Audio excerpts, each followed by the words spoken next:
आज जो हमारा टॉपिक है वो है प्रोसेस स्केजुलिंग क्या होता है।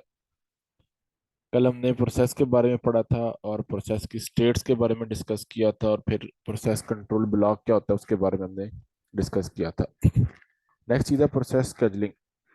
कुछ लोग इसको प्रोसेस शेड्यूलिंग भी पढ़ते हैं। प्रोसेस स्केजुलिंग या प्रोसेस शेड्यूलिंग क्या चीज़ होती है कि जब भी एक प्रोसेस स्टार्ट होता है तो सबसे पहले आपके पास जॉब पूल जो होता है वहां पे आता है। वो प्रोसेस स्टार्ट हुआ है लेकिन वो प्रोसेस अभी तक रेडी नहीं हुआ। रेडी कब होगा? जब उसको रैम या फिर उसको जो जो रिसोर्स चाहिए उसमें से रिसोर्स मिलना स्टार्ट हो जाते हैं। रेडी से फिर जाता है रनिंग स्टेट के अंदर। जब एक प्रोसेस को सीपीयू मिल जाता है तो वो रेडी से रनिंग स्टेट में मूव कर जाता है। और सेम ऐसे फिर आपके पास रनिंग से वेटिंग में लग सकता है।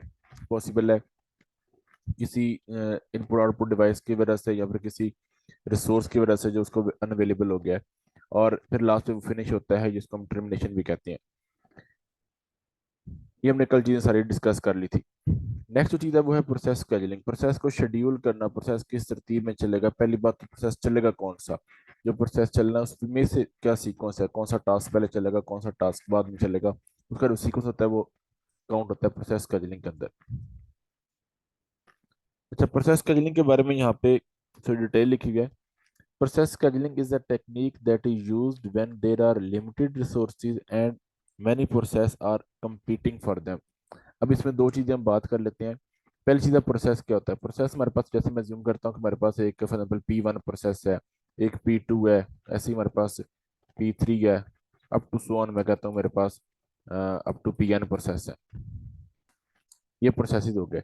रिसोर्स क्या है? जैसे मैं कहता हूँ कि मेरे पास फॉर एग्जाम्पल रिसोर्स है, कीबोर्ड है, माउस है, स्क्रीन है, प्रिंटर एक्सेट्रा। ये मतलब मेरे पास और बहुत सी डिवाइस हो सकती हैं, ये रिसोर्सेज है।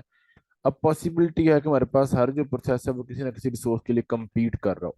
रिसोर्स हमारे पास कीबोर्ड, कंप्यूटर का कोई भी पार्ट, कोई भी चीज जो कंप्यूटर के साथ अटैच है वो रिसोर्स कहलाती है। अब वो यहाँ पे कहता है कि प्रोसेस को हमें स्केड्यूल कब करना पड़ता है? जब आपके पास नंबर ऑफ प्रोसेस ज्यादा हो और आपके पास रिसोर्स जो है वो थोड़े हों। नंबर ऑफ प्रोसेस ज्यादा हो और आपके पास रिसोर्स थोड़े हों। यहाँ पे रिसोर्स हैं लेकिन सेम रिसोर्स के लिए मल्टीपल प्रोसेस जो है वो compete कर रहे हैं, आपस में मुकाबला कर रहे हैं कि मुझे पहले प्रोसेस मिलना चाहिए या फिर सेकंड प्रोसेस को पहले प्रोसेस मिलना चाहिए। Multi programming tries to ensure that there is some process running at all the time. कल भी मैंने आपको एग्जांपल दी थी, सिंपल सी एक लॉजिक है जो सीपीयू के बारे में एक कॉमन चीज है कि हमारा जो सीपीयू है वो हर टाइम पे 100% यूज होना चाहिए। अगर 100% यूज नहीं होगा तो पॉसिबल है कि हमारे सिस्टम की जो जिसको हम कहते हैं ना यील्ड, जो जो पैदावार है, जो उसकी वर्किंग है वो कम हो जाएगी। अगर एक सिस्टम जो है वो अपनी यील्ड पे फोकस नहीं कर पा रहा तो ऑब्वियस सी बात है कि उसको अच्छा सिस्टम कंसिडर नहीं किया जा सकता। तो हर सीपीयू जो है वो 100% यूटिलाइज हो रहा होता है हर टाइम के ऊपर, ताकि उस वो मैक्सिमम जो आउटपुट है वो प्रोड्यूस कर सके और वो प्रोसेस जो सिस्टम है वो ओवरऑल अच्छा काउंट हो सके। तो इसलिए यहाँ पे कह रहा है कि जो आपके पास मल्टी प्रोग्रामिंग सिस्टम है वो इस बात को इंश्योर करता है कि एक जो हमारे पास सीपीयू है वो हर टाइम पे किसी ना किसी प्रोसेस को रन कर रहा हो, किसी ना किसी प्रोसेस को चला रहा हो। This is done to utilise the CPU as much as possible. जितना मैक्सिमम सीपीयू इस्तेमाल होगा उतना अच्छा हमारा कंप्यूटर कंसिडर होगा, उतना अच्छी वो आउटपुट निकाल रहा होगा, उतनी मैक्सिमम आउटपुट निकाल रहा होगा। और अगर हमारा सिस्टम का सीपीयू इस्तेमाल कम हो रहा है इसका मतलब है कि कम आउटपुट निकाल रहा होगा और वो सिस्टम अच्छा कंसिडर नहीं होता जो किसी एक गिवन टाइम के अंदर कम आउटपुट निकाल रहा हो। इन टाइम शेयरिंग सिस्टम वो होते हैं जिनमें आपके पास किसी एक चीज के लिए आपको बार बार शेयरिंग करनी पड़े। जैसे फॉर एग्जाम्पल फाइल है, जैसे मैं एक एग्जांपल दी थी आपको कि रिजल्ट अनाउंस हो गया है, बोर्ड का रिजल्ट अनाउंस हो गया है। अब वो एक फाइल में एक डाटाबेस में सेव है लेकिन वो शेयर कर रहे हैं। मिस्टर ए गूगल पे सर्च कर रहा है रिजल्ट को तो उनको भी शो हो रहा है, मिस्टर बी अब गूगल पे रिजल्ट सर्च कर रहे हैं उनको भी शो हो रहा है। अब ये है कि डाटा एक जगह पे पड़ा हुआ है लेकिन वो शेयर्ड हो रहा है साथ साथ। उसे हम कहते हैं, ऐसे सिस्टम को हम कहते हैं टाइम शेयरिंग सिस्टम, जिसमें डिवाइसेस या फाइल या डाटा जो है शेयर हो रहा होता है डिफरेंट प्रोसेस के दरमियान। The CPU switch so frequently between jobs that the user does not feel that machine is being shared by many process or even by many user। जो मल्टी शेयरिंग सिस्टम होता है वहां पे CPU एक process से दूसरे process में इतना फास्ट मूव हो रहा होता है कि नॉर्मल यूजर को फील भी नहीं होता कि एक्चुअल में मल्टी शेयरिंग है या फिर मल्टी यूजर जो है वो एक चीज को इस्तेमाल कर रहे हैं। नॉर्मल यूजर को यही फील होता है कि जो मैंने रिक्वेस्ट भेजी है मेरा कंप्यूटर इतना फ्री बैठा हुआ था कि उसने फौरन से मेरी रिक्वेस्ट को डील किया। लेकिन एक्चुअल में बैक साइड पे वो इतनी फास्ट वर्किंग कर रहा होता है कि नॉर्मल यूजर उसको फील भी नहीं कर पाता। लेकिन जो प्रोफेशनल यूजर होते हैं उनको आइडिया हो जाता है कि हाँ जी मेरे मेरे सिस्टम में इस पॉइंट के ऊपर कहीं पे डिले आया या फिर मेरे सिस्टम ने इस पॉइंट के ऊपर सही तरह से रिस्पॉन्ड नहीं किया। If the system has more than one processor, processor का मतलब यहाँ पे सीपीयू, जहाँ पे वर्ड प्रोसेसर इस्तेमाल होगा इसका मतलब सीपीयू, जहाँ पे वर्ड प्रोसेस इस्तेमाल होगा इसका मतलब है process P1 P2 P3। Then it is possible to execute more than one process at a time. अगर नंबर ऑफ सीपीयू ज्यादा है इसका मतलब है कि उसमें नंबर ऑफ प्रोसेस ज्यादा चल सकती हैं। फॉर एग्जाम्पल मैं कहता हूँ कि मेरे पास क्वाड कोर है, कोई एक सिस्टम है उसमें क्वाड कोर है, क्वाड कोर का मतलब उसमें चार सीपीयू है। चार सीपीयू का मतलब है कि वो चार डिफरेंट प्रोसेस को एक टाइम के ऊपर चला सकता है। फॉर एग्जाम्पल मैं कहता हूँ कि मेरे पास ये चार इससे मैंने बना दिए सीपीयू के, और पहला जो पार्ट है वहाँ पे P1 चल रहा है, सेकंड पार्ट है वहाँ पे P2 चल रहा है। ठीक है, ऐसे चार प्रोसेस एक टाइम के ऊपर चल सकती हैं। समझे बात की? जी। In a single processor system, one process one process can be executed at a given time. If there are more processes than the processor, the operating system must schedule the process. For example, यहाँ पे कह रहे हैं कि अगर आपके पास CPU एक है और प्रोसेस 10 है, P1 है, P2 है, P3 का, तो उस टाइम पे सीपीयू ने क्या, उस टाइम ओएस ने क्या करना है, डिसाइड करना है कि मुझे इन 10 प्रोसेस में से किस प्रोसेस को सीपीयू के पास पहले पहुंचाना है। और यही चीज कहलाती है प्रोसेस शेड्यूलिंग। सीपीयू एक है, डॉक्टर एक है चेक करने वाला, पेशेंट बहुत सारे हैं, अब वो डिसाइड करना है कि इनमें से पहले किसने जाना है। और अगर बहुत सारे डॉक्टर हैं, बहुत सारे पेशेंट हैं, तो वो साइमल्टेनियसली डील होते रहेंगे। लेकिन अगर पूरे हॉस्पिटल में एक ही डॉक्टर बैठा हुआ है और उसके पास मल्टीपल पेशेंट्स हैं, तो उनको फिर तरतीब बतानी पड़ेगी, हाँ ये किस तरतीब से पेशेंट जो है वो डॉक्टर के पास जाएंगे। सेम ऐसे ही अगर आपके पास कंप्यूटर में एक सीपीयू है और मोर देन वन प्रोसेस है, तो वहां पे सिस्टम का जो ओएस है उसने डिसाइड करना है कि मैंने इनमें से किस प्रोसेस को पहले चलाना है और किस लिए। ये नहीं कि रैंडम कर देगा चलो P1 पहले चल जाए, नहीं चलो P2 चल जाए, ऐसे नहीं होगा। उसकी बैक साइड के ऊपर प्रॉपर एल्गोरिदम होती है, वो एल्गोरिदम चलेगी। उस एल्गोरिदम ने सिलेक्ट करना है कि हाँ जी ये 10 प्रोसेस थे, इनमें से P5 चलने के काबिल है, इनमें से P5 सबसे पहले चलेगा। कोई एल्गोरिदम होती है जो एल्गोरिदम डिसाइड करती है। ये कभी भी नहीं होता कि सीपीयू का एक ओएस का एक चलो ठीक है यार P1 चल जाए, चलो कभी कभी P2 चल जाए, ऐसे नहीं होगा। उसके बैक साइड पे प्रॉपर एल्गोरिदम होती है, और एल्गोरिदम ही फाइनलाइज करती है कि किस प्रोसेस ने सीपीयू के पास जाना है और कितने टाइम के लिए चलना है। जो हमारे पास स्केजुलिंग होती है उसमें क्यूज होती हैं, क्यूज मतलब लाइंस होती हैं।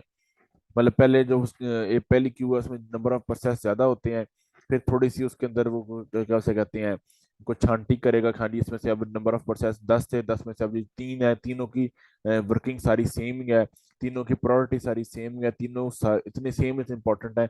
अब वो तीन नेक्स्ट जो क्यू आएगी उसमें नंबर ऑफ प्रोसेस थोड़े हो जाएंगे, और उससे आगे फिर और नंबर ऑफ प्रोसेस थोड़े हो जाएंगे।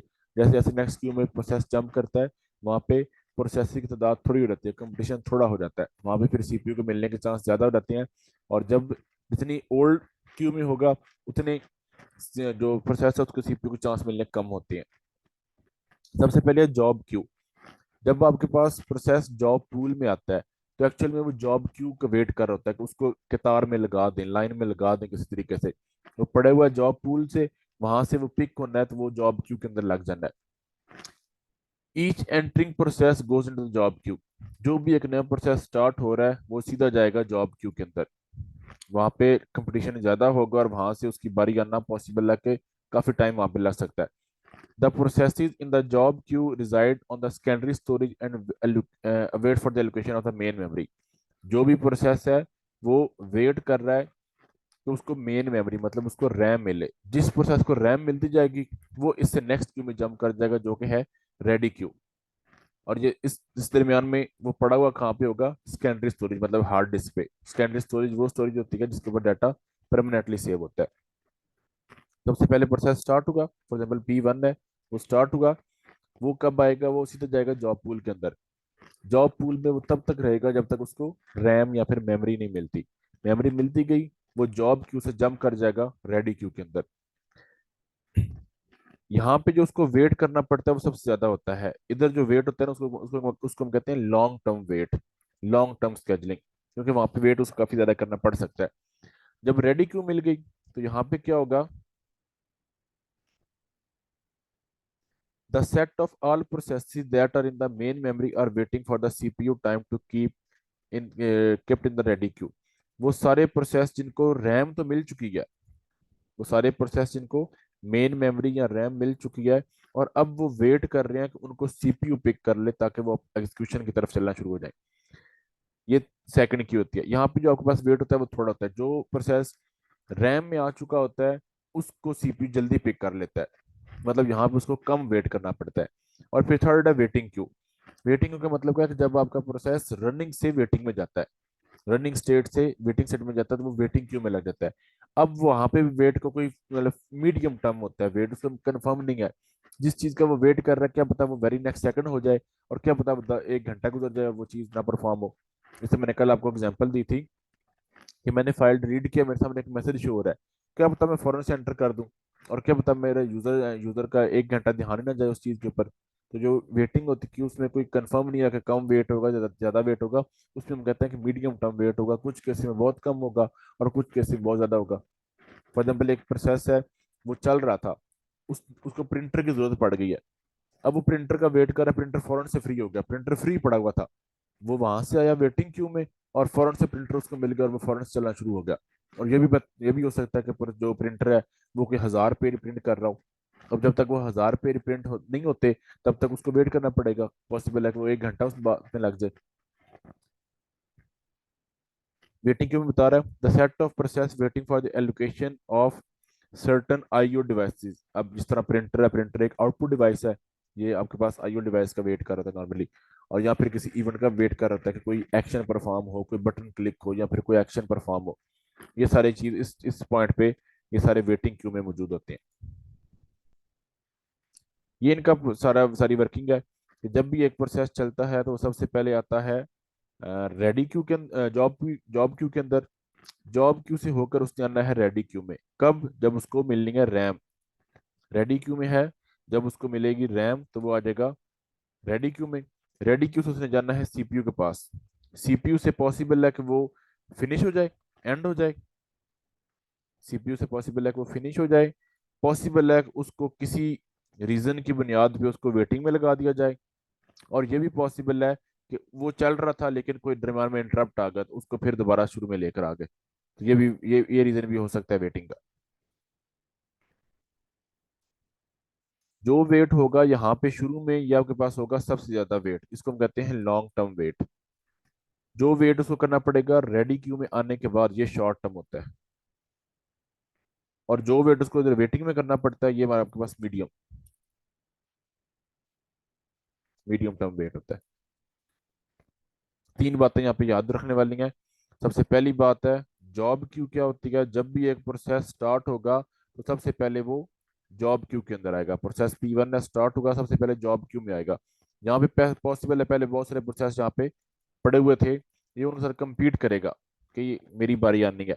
जब इसको P1 को इसके साथ रैम को ऐड कर दिया तो इसका क्या मतलब है कि अब ये प्रोसेस रेडी क्यू में आ चुका है। अब ये ऐसे आके बिल्कुल तैयार है कि इसको फौरन से अगर सीपीयू मिल गया तो ये फौरन से अपना काम कंप्लीट कर देगा। रैम मिलती गई तो ये आपके पास आ जाएगा रेडी क्यू में। रेडी क्यू में यहाँ पे इसको बहुत थोड़ा वेट करना पड़ता है, जो वेट उसने यहाँ पे किया होता है स्टार्ट में उससे बहुत कम इसको वेट करना पड़ेगा और इसको मिल जाएगा सीपीयू। अब इसमें सीपीयू में 3 पॉसिबिलिटीज हैं, यहाँ तो फिनिश हो जाए, जितना टाइम उसको सीपीयू को चाहिए था सीपीयू ने दिया और अब वो फिनिश हो गया। पॉसिबल है कि उसको किसी रीजन की वजह से वेट में लगा दें कि नहीं जी इसका ये कोई एक स्पेसिफिक चीज है जो उसमें मतलब प्रिंटर रिक्वायर्ड है, कोई कीबोर्ड रिक्वायर्ड है, माउस रिक्वायर्ड है, कोई चीज रिक्वायर्ड है जो बिजी है, वेटिंग में लग गया।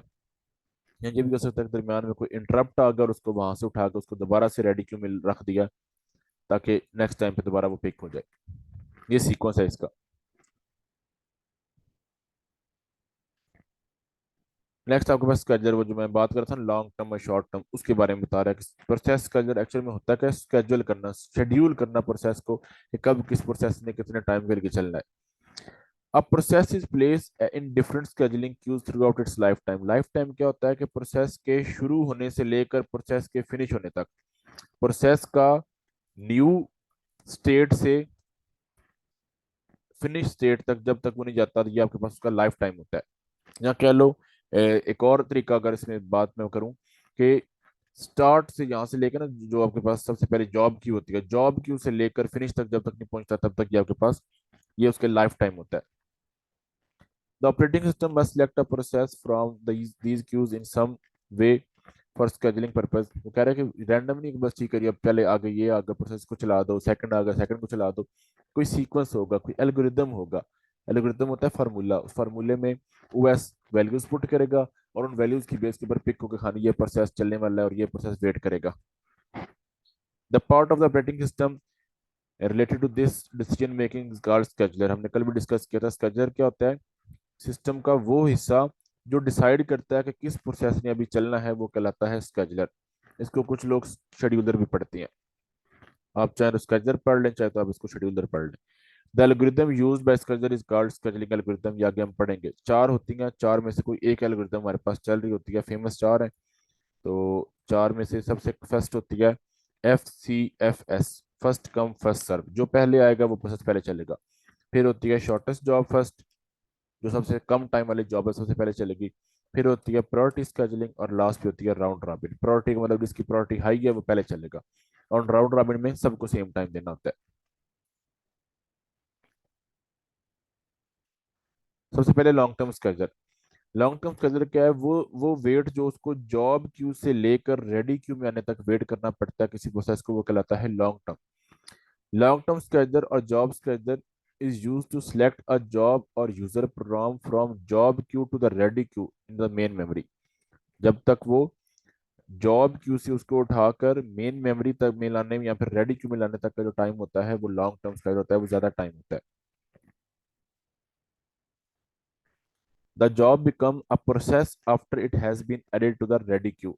जब जब एक जॉब को मेमोरी मिल गई, अब वो प्रोसेस बन गया, अब वो एग्जीक्यूट हो सकता है, अब वो सीपीयू के पास भेजने के काबिल हो चुका है। The long term scheduler controls the number of process in the memory also known as degree of multi programming. For example मैं कहता हूँ दो प्रोसेस कंपीट कर रही हैं जॉब क्यू में रेडी क्यू में आने के लिए, तो अब डिग्री ऑफ मल्टी प्रोग्रामिंग क्या है, 2 है। अगर मैं कहता हूँ कि मेरे पास 200 प्रोसेस हैं, वो कंपीट कर रही हैं, और उनमें से एक प्रोसेस सेलेक्ट होकर आ रहा है, तो डिग्री ऑफ मल्टी प्रोग्रामिंग 200 है। जितनी डिग्री ऑफ मल्टी प्रोग्रामिंग ज्यादा होती है, हमारा प्रोसेस हमारा सिस्टम उतना मल्टी प्रोग्रामिंग को सपोर्ट कर रहा होता है। और जितनी डिग्री ऑफ मल्टी प्रोग्रामिंग थोड़ी होती है, मतलब उतना कम सपोर्ट कर रहा है। यहाँ पे वो कह रहा है कि एक छोटी सी उसने बात की है, इसको जरा अंडरस्टैंड करना है। ये जो उसने बात बोली है, कहता है the average rate of a process creation must be equal to the average departure rate of a process leaving the system। कहता है कि जितने प्रोसेस नए आ रहे हैं, जो जितने भी प्रोसेस हमारे पास नए आ रहे हैं उनका रेट, और जितने प्रोसेस सीपीयू चला खत्म कर रहा है उनका रेट इक्वल होना चाहिए ऑलमोस्ट। ये ना हो कि यहाँ पे नए प्रोसेस आते जाएं और सीपीयू फिनिश कर ही को नहीं रहा, फिर यहाँ पे रश बढ़ जाएगा। जब रश बढ़ेगा तो उस टाइम सिस्टम आपका स्लो हो जाएगा।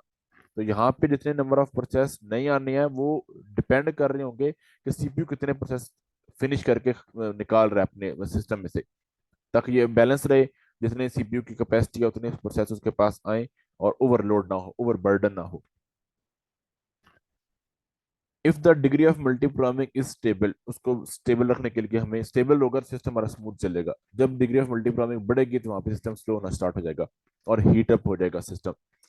The long term scheduler may be invoked only when the process leave the system. कहता है कि लॉन्ग टर्म स्केजर क्या है, उसमें तब्दीली कब लाई जाए, जब आपके पास एक प्रोसेस सीपीयू एक प्रोसेस को फिनिश करे, तब एक नए प्रोसेस को पिक किया जाए।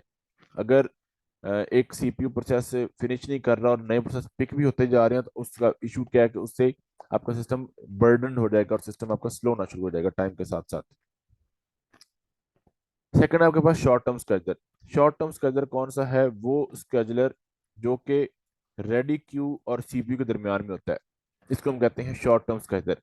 शॉर्ट टर्म स्केजर इसलिए यहाँ पे रेडी क्यू में से जो प्रोसेस होती हैं वो बहुत थोड़ी होती हैं। जब प्रोसेस थोड़ी हैं तो वहां पे वेट थोड़ा करना पड़ेगा। जब वेट थोड़ा करना पड़ेगा तो इसलिए हम इसको ओवरऑल कहते हैं शॉर्ट टर्म स्केड्यूल। यहाँ से प्रोसेस बहुत जल्दी पिक हो जाता है within seconds. The short term schedule is also known as CPU schedule, क्योंकि यहाँ पे एक्चुअल में वेट हो रहा है सीपीयू का, तो इसलिए हम इसको सीपीयू स्केड्यूल भी कहते हैं। It selects the process from the ready queue and allocates CPU that process for execution। एक प्रोसेस फॉर एग्जाम्पल मैं कहता हूँ P1 है, इस ये था रेडी क्यू के अंदर, इसको पिक किया गया है कि अब सीपीयू को मिलेगा फॉर एग्जीक्यूशन। जितना टाइम P1 को चाहिए पॉसिबल है कि उतना टाइम सेलेक्ट कर लिया जाए, और पॉसिबल है कि सीपीयू को P1 को टाइम बहुत ज़्यादा चाहिए था लेकिन सीपीयू का बहुत थोड़ा टाइम उसको दिया गया, तब भी वो शॉर्ट टर्म के अंदर काउंट होगा और उसको सीपीयू मिल जाएगा। वो आपको मैंने बताया ना बहुत सारी एल्गोरिदम्स होती हैं, उनमें से कोई एक एल्गोरिदम जो है जो फाइनलाइज करेगा कि हाँ जी क्या सीक्वेंस है, क्या सारा टाइम देना है सीपीयू का जितना P1 को चाहिए, या फिर थोड़ा टाइम देना है। वो भी एल्गोरिदम जब हम पढ़ेंगे तो आपको आइडिया हो जाएगा उनका।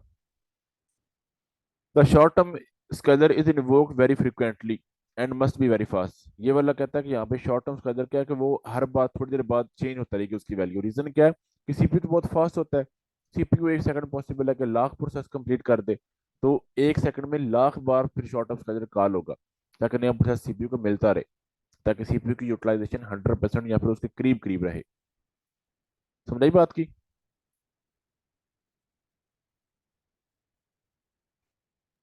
जी। जो यहाँ पे है, यहाँ पे जो आवाज है वो बहुत थोड़ी लगाई जा रही होगी, बार बार उसको कॉल नहीं किया जा रहा होगा, बहुत थोड़ा इन्वोक का मतलब होता है कॉल करना। बहुत थोड़ी बहुत जरा देर के बाद कॉल होगी कि हाँ जी अब नया प्रोसेस आ जाए, अब नया प्रोसेस आ जाए। लेकिन सीपीयू के पास जब वो वेट कर रहा होगा तो रैम, सीपीयू बहुत फास्ट होता है रैम के मुकाबले में, तो वो वेरी फ्रिक्वेंटली एक सेकंड में पॉसिबल है 20-20 प्रोसेस को कॉल करे। हनी P1 आ जाए, हनी P2 आ जाए, हनी P3 आ जाए। अब वो वेरी फ्रिक्वेंटली मतलब बार बार उसको कॉल किया जा रहा होगा। रीजन क्या है कि सीपीयू फास्ट है रैम के मुकाबले में। थर्ड हमारे पास है मीडियम टर्म स्केजर। मीडियम टर्म स्केजर आपको बताया कि जब वेटिंग में लगता है तो उसको मीडियम टर्म स्केजर कहते हैं।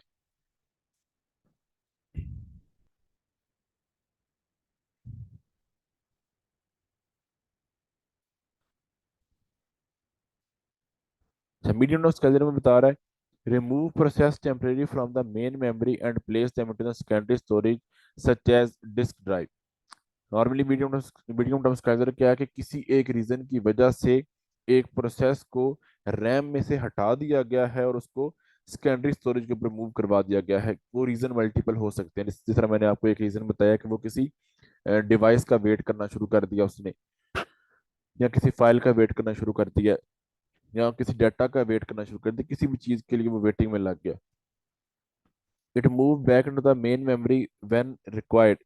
यहाँ पे ये वर्किंग हो रही है ना, सीपीयू के पास आया और वहां से उसको निकाल दिया है और उसको स्वैप, उसे कहते हैं स्वैप आउट, कि हमने सिस्टम को प्रोसेस को सिस्टम में से निकाल दिया एक बार। वो 100 रीजन हो सकते हैं, जैसे मैंने आपको बताया था इंटरप्ट हो सकता है, किसी डिवाइस का वेट हो सकता है, या कोई और मसला मसाइल हो सकता है जिसकी वजह से प्रोसेस को सीपीयू के पास वो पहुंच चुका था लेकिन उसको वहां से निकाल दिया गया है। अगर तो वो किसी डिवाइस का वेट कर रहा होगा तो उसको वेटिंग में लगा देंगे, और अगर वेट नहीं कर रहा, उसको किसी और हाई प्रायोरिटी वाले प्रोसेस की वजह से या फिर किसी इंटरप्ट की वजह से निकाला है, तो हम उसको कहते हैं कि हमने सिस्टम में से उसको स्वैप आउट किया है। और बाद में जब वो दोबारा कॉल होगा तो उसको हम कहते हैं कि उसको हमने स्वैप इन कर दिया, वो दोबारा रेडी क्यू में आ गया ताकि वो दोबारा सीपीयू उसको पिक कर सके। ये सारी चीज कहलाती है स्वैपिंग, स्वैप आउट करना और स्वैप इन करना। It moved back into the main memory when required. It is commonly known as swap out and swap in. The medium-term scheduler may decide to swap out a process which has not been active for some time or it has a low priority। एक process चला रहा था CPU, लेकिन ready queue के अंदर कोई एक ऐसा प्रोसेस आ गया जो इससे हाई प्रायोरिटी का है, इससे ज्यादा अहमियत है उसकी, तो सीपीयू क्या करेगा, जो कम अहमियत वाला प्रोसेस है उसको बाहर निकाल देगा और जो ज्यादा अहमियत वाला प्रोसेस होगा उसको चलाना शुरू कर देगा। ये सिस्टम में नॉर्मली हो रहा होता है। ये सिस्टम में कोई ऐसी मतलब कि अजीब बात नहीं है कि एक प्रोसेस है जो हाई प्रायोरिटी वाला और एक प्रोसेस है लो प्रायोरिटी वाला। जब भी एक प्रोसेस स्टार्ट होता है तो हमने कहा था कि उसके पीसीबी के अंदर उसकी प्रायोरिटी साथ एसोसिएट होती है। ये जो हमने इसका पीसीबी डिस्कस किया था कल, इस पीसीबी के अंदर उसकी प्रायोरिटी एसोसिएट होती है। पॉसिबल है कि उसकी प्रायोरिटी हाई है तो वो जल्दी चलेगा, पहले चलेगा, उसकी प्रायोरिटी अगर लो है तो बाद में चलेगा।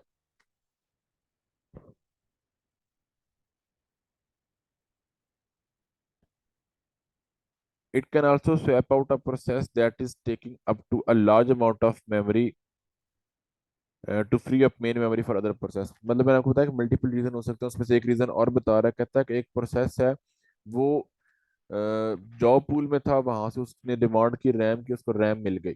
उसको जितनी रैम चाहिए थी उतनी नहीं मिली, लेकिन उसको रैम मिल गई। अब वो अगर रेडी क्यू में, रेडी क्यू से वो आया सीपीयू के पास, जब वो रनिंग स्टेट में आ चुका था तो उसने कहा जी नहीं, मुझे अपना काम कंप्लीट करने के लिए मुझे और रैम चाहिए। जब और रैम की डिमांड कर रहा है तो पॉसिबल है कि उसको रैम मिल जाए। अब रैम अगर उसको मिल गया तो क्या पता बाकी रैम बचे ही ना। अगर रैम नहीं होगी तो आपका सिस्टम बिल्कुल हैंग हो जाएगा, क्योंकि काम सारे रैम रैम के थ्रू हो रहे होते हैं। करने रैम में नहीं होते, लेकिन रैम के थ्रू हो रहे होते हैं। अब अगर रैम फुल हो गया तो आपका सिस्टम स्लो हो जाएगा। अब वो अगर उसकी जितनी रैम उसको रिक्वायर्ड है, क्या पता उतनी रैम अवेलेबल ही ना हो, तो उस सूरत में भी क्या करेगा, सीपीयू उसको वापस निकाल देगा, ताकि जब दोबारा आएगा क्या पता उस टाइम रैम अवेलेबल हो। जब दोबारा आएगा तो क्या पता रैम उसको अवेलेबल हो, रैम उसको एलोकेट हो जाए और वो अपना काम कंप्लीट कर ले। अगर सेकंड टाइम भी नहीं हुआ तो क्या पता दोबारा उसको स्वैप आउट कर दे। ये तब तक चलता रहता है जब तक उसकी डिजायर्ड जो चीज उसको चाहिए अपना काम कंप्लीट करने के लिए वो उसको नहीं मिलती। जैसे फॉर एग्जाम्पल एक प्रोसेस है प्रिंटिंग का। अब वो 50 बार चलता रहे और 50 बार प्रिंटर फ्री नहीं गया, तो वो कंप्लीट तो हो नहीं सकता जब तक उसको प्रिंटर नहीं मिलता। मैं कहता हूँ मैंने ये एक पेज प्रिंट करना है, ये एक प्रोसेस है। अब ये पेज तब तक प्रिंट नहीं होगा जब तक प्रिंटर फ्री नहीं होता। अब चाहे वो 50 बार सीपीयू के पास आ जाए, लेकिन वो कंप्लीट नहीं हो पाएगा, क्योंकि उसको उसके लिए सीपीयू अवेलेबल नहीं है। सेम ऐसे ही एक प्रोसेस है, उसको अपना काम कंप्लीट करने के लिए रैम की जरूरत है, लेकिन रैम ही फ्री नहीं है, तो उस टाइम पे ऑब्वियसली बात है कि वो अपना काम कंप्लीट नहीं कर सकेगा।